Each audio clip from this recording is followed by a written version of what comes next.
बिस्मिल्लाहिर्रहमानिर्रहीम। आज के हम इस वीडियो में हजरत हूद अलैहिस्सलाम का वाक़या बताएंगे। अल्लाह ताला ने हजरत हूद अलैहिस्सलाम को आद कौम पर भेजा। वह कौम लंबे कद, चौड़े जिस्म और ताकतों वाली थी। सबसे लंबा उसमें 100 गज का और छोटा 60 गज का था। यह पत्थर को काट करके पहाड़ों में मकान बनाते थे और अपनी पत्थर दिली की वजह से बुतों पर ईमान लाते थे। इनमें वह सिर्फ एक गिरोह था जो हजरत हूद अलैहिस्सलाम पर ईमान लाया, लेकिन मुखालिफों के डर से अपना ईमान छिपाता था। जब हजरत हूद अलैहिस्सलाम की नसीहतें हद से ज्यादा हुई, तब सब मुखालिफीन तकलीफ पहुँचाने के लिए तैयार हो गए। मुसलमानों ने हजरत हूद अलैहिस्सलाम को इसकी जानकारी दी। हजरत हूद अलैहिस्सलाम ने अल्लाह से उनके लिए बद्दुआ की। बारिश बंद हो गई। नतीजा यह हुआ कि बाग व खेतियां सूखने लगी।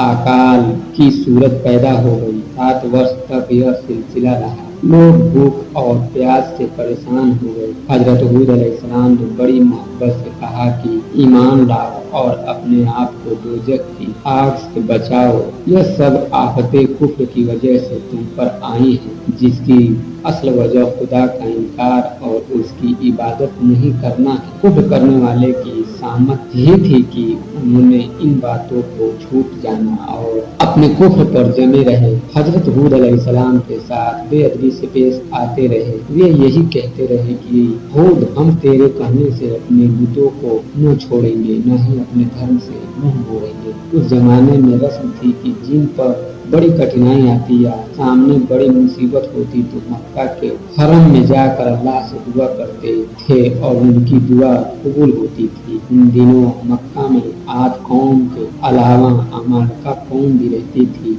इस कौम को मक्का की सरदारी हासिल थी। जब कौम आद के लोग इन मुसीबतों का शिकार हुए तो सरदार में से 70 आदमी वहां जाने को तैयार हुए। पूरी कौम ने उनको यह नसीहत की कि मक्का में जाकर बारिश की दुआ मांगो।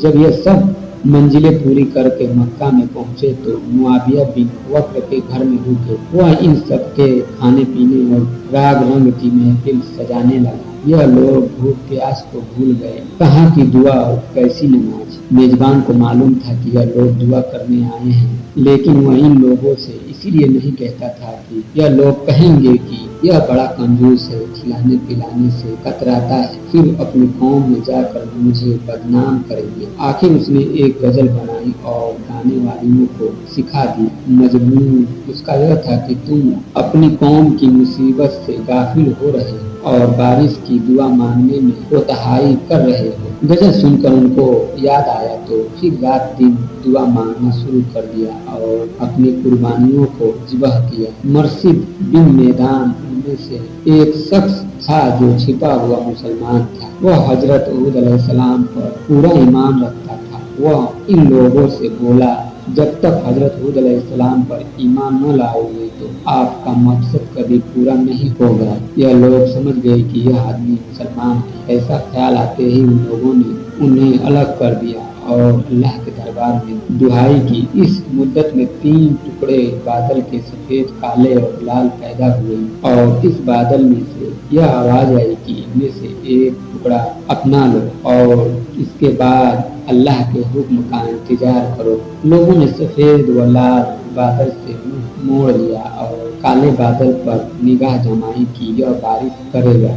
आवाज आई कि तुमने काली राख वाला बादल अपनाया है, यह तुम्हारी कौम को न छोड़ेगा और पूरी कौम को राख कर देगा। न बाप बचेगा, न बेटा, न जानवर बचेंगे, न चिड़िया। अल्लाह ताला ने इस काले बादल को आद कौम पर रवाना किया। इस काले बादल ने हजरत हूद अलैहिस्सलाम के दुश्मनों को निशाना बनाया। जब कौम वालों ने देखा कि काली बदबू आई तो उन्होंने खुश होकर धूम मचाई कि इससे हमारी उम्मीदें पूरी होंगी। लेकिन उनका यह ख्याल सही न था। इस बादल में अल्लाह का अजाब छिपा हुआ था। यह दुश्मन हजरत हूद का मजाक उड़ाया करते थे कि अगर तू सच्चा है तो हमें अल्लाह का अजाब दिखा। चुनांचे अल्लाह का यह अजाब आ ही गया। काले बादल की शक्ल में यह तेज आंधी थी जो उन्हें तबाह करने आई थी। जब हजरत हूद अलैहिस्सलाम ने देखा कि आजाब आ ही चुका है तो अल्लाह के हुक्म से 4000 ईमान वालों को साथ लिया और बाहर निकल आए। ईमान वालों से बोला कि यह बोला रेखा जो मैंने अल्लाह के हुक्म से अपनी उंगली से बनाई है, जो इसमें रहेगा इस आजाब की आंधी से बचा रहेगा। कौम वाले इस मुसीबत को तमाशा समझकर जमा हुए और अपने बाल बच्चों को भी साथ लाए। इतने में आंधी के तेज झोंके चलने लगे। यह झोंके इतने तेज थे कि उनको मर्दों, औरतों और जानवरों को उड़ाना शुरू किया। यह कंकरियों की तरह इधर से उधर गिरने लगे। यह सूरत देख कर कौम के लोग घरों की ओर भागे, लेकिन इस आंधी तूफान में घर ही कहाँ बचे थे। छतें उड़ गईं, दीवारें गिर पड़ी, जिससे बहुत से लोग दब कर मर गए। तूफान ने किसी को नहीं छोड़ा, पूरी कौम तबाह हो गई। 7 दिन तक यह सिलसिला चलता रहा और आंधी के झोंके रुके तो सिर्फ वही लोग बचे जो ईमान लाए थे, इसीलिए कि आंधी उन तक आते आते ठंडी हवा बन जाती थी। इस तरह कौमें आद अल्लाह के गजब की शिकार हुई। उनके आलीशान मकान और हरे भरे बाग सब तबाह हो गए। हजरत हूद अलैहिस्सलाम तूफान शांत होने के बाद अपने साथियों के साथ बाहर आए और नए सिरे से जिंदगी गुजारने लगे। हजरत हूद अलैहिस्सलाम जब 464 वर्ष के हो गए तो उनका इंतकाल हो गया। अल्लाह पाक हमें भी अपने प्यारे हबीब सल्लल्लाहु अलैहि वसल्लम के सके दीन पर चलने की तौफीक अता फरमाए। आमीन सुम्मा आमीन।